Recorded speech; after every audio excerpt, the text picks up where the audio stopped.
nwere nne ya biko n'eze ya anya onye nwere mama ya biko n'eze ya anya maka nne dị ụtọ nne bara uru nne dị oke mkpa nne m mara mma biko n'eziekwa nne gị oge n'igwe wee gọzie gị onye ọbụla nwere nne ihe na-agara anyị ọfụma eze ma mma gị ụkwụ gị wee leta gị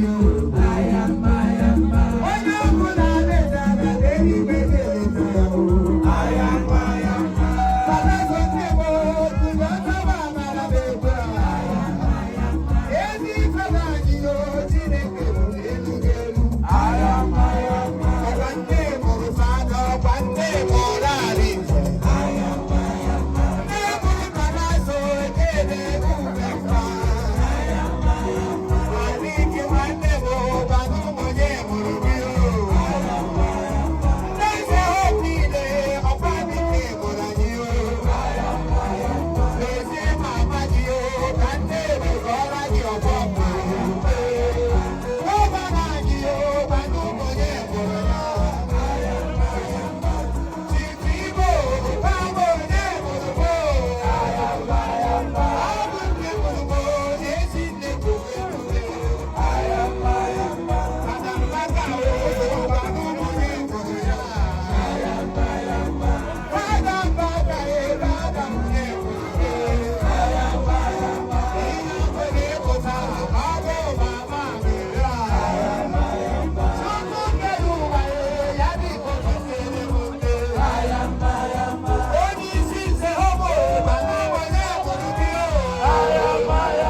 onye mụrụ nze homo Chineke gọziere anyị ya ayamma ayamma ayamma ayamma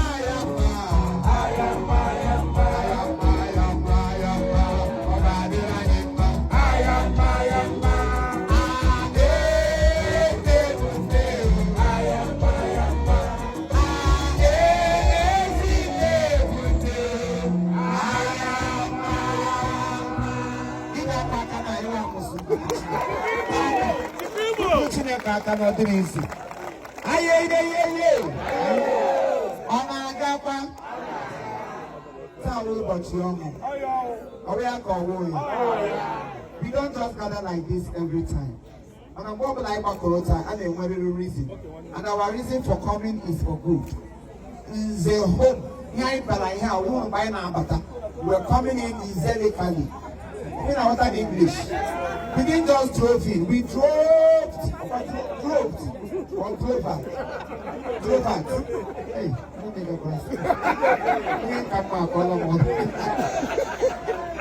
oh yeah dust na akwali elu all dust ihe ọma oh yeah ka ọwụ ya ọ bụrụ mmadụ nwụrụ na everybody will be quiet ebe niile ajụ oyi mana ihe anyị gara celebrate in God's grace ọ nke anyị nze home nke anyị and gị bụrụ ha na onye nze ọzọkwa ụlọ na nze home gị na-agazi gị na-aga Nzelekali gị ga na-abata n'ụlọ gị with convoy gị na-alagide na-aba agwọ na gị Nzelekali mana gị zụrụ one plot gị na-alaje gị Ulonikali na onye nwere ụlọ mana gị zụrụ ya na nze home gị na-aga ka ọgaranya ọ ya ka ọwụ ya we have come to tell you that here I may be a real business. I the real. If it is not real, you will not see me. You can't see. If our father can be here, who are you? Them you. So you know them you. Oh yeah, so if our father can be here representing Nze home, who is chiefimocomedylatest? Who is the who is the Ekene? Front that the Ekene is like that this morning. So I make a loan man, they investors sign, they didn't answer after. You know Malik here, Malik who the president of Ndano, Ebane Rano, our president, Hamon Ebane Rabacha, our president, Ebane Rogri, President Rogri. Then I need our president, there is home. So Israel Hana here, go and sleep. I have, like I was telling them, It's not even, it's in the Songs of Solomon. Am I right? Yes. I was telling them the other day how many plots I've been able to sell, or what I was just sold. Presidents of sell. So dead. Hey, I'm okay. When them I come here, also so dead. A lot of people, even those that doesn't know who I am, but just because they hear that name, Chifimo, they will be able to send their money. So I know how many documents now in my hands. I'm not trying to claim what is not real. Yes. You know, if it's not real, you can't see me here. That's true. So just to tell you how real it is. Yes, most of those say, don't worry, calm down. If my own should be there, how many plots have you been able to purchase? Go to USA, go to London. I'm going to send money. I need 4 plots. I need Team under America. Just get me 2 plots. Get me like if I want plots now. Somebody say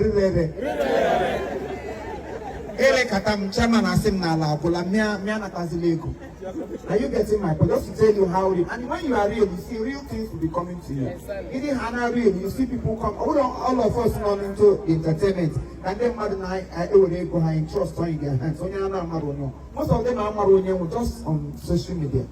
So that is how real this person and this project is. So once you are investing with us, go home and sleep. Your land is secure. I'm happy and you problem solver.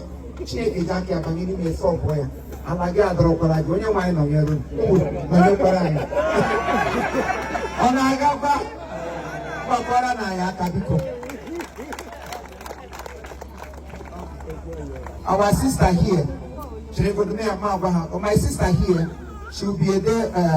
She's celebrating her birthday on the 27th of this month. And that very day she have declared a praise night. Osimba, declare umbrella,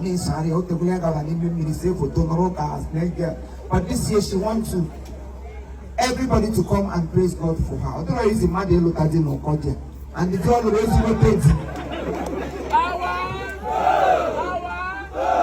sister okay. And they're back before you go to the okay. They are only in Enugu State. And everyone aware about Gloria. She is here and she got nowhere. She's not in her garden. Much like I did water. So she can't get you know think of what the okay. You don't want to get the okay. The son you in a submission. So on 27th, I need to walk up and celebrate. You can celebrate too, no, anybody celebrate. Thank you very much. I want to give her microphone to Spark. I have spoken, my sister will Spark. Then our brother here, Imo Comedy.